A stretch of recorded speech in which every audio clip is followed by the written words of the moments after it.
Il faudrait que les trilatérales commencent à avoir lieu. Après les propos de Daniel Goa la semaine dernière, certains se posent beaucoup de questions.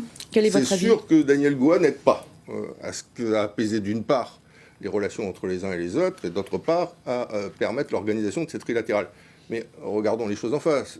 Daniel Goa, c'est son genre. C'est pas la première fois qu'il sort un brûlot contre la France. Je rappelle que lors du précédent discours qu'il a tenu au Congrès de l'Union calédonienne en 2022, il a dit exactement ceci. Le joug colonial s'exerce sur la Nouvelle-Calédonie, comme le joug de l'Allemagne nazie en 1940 ou de la Russie poutinienne sur l'Ukraine aujourd'hui.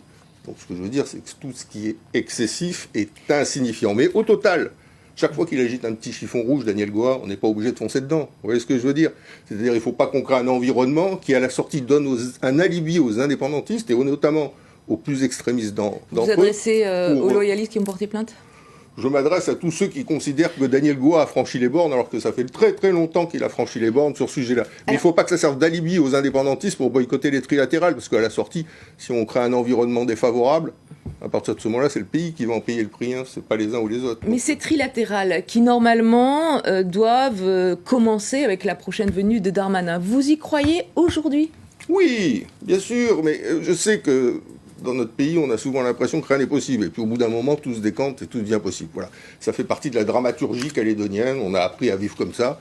Mais je suis persuadé que ces trilatérales ont tout à fait la capacité à se tenir. Il y a deux dossiers qui peuvent nourrir ces trilatérales et qui sont des dossiers qu'on a demandé ensemble d'être traités indépendantistes et non indépendantistes. C'est l'audit de la décolonisation, dont le rapport sera rendu, et le bilan de l'accord de Nouméa. Donc on peut démarrer, et c'est pas plus bête, en jetant un regard sur le passé. Quel est le chemin qu'on a parcouru, qu'est-ce qui a marché et qu'est-ce qui n'a pas marché. Ce serait un bon sujet pour des premières trilatérales. Et puis après, on va continuer, on va cheminer. Il n'y a pas le feu au lac.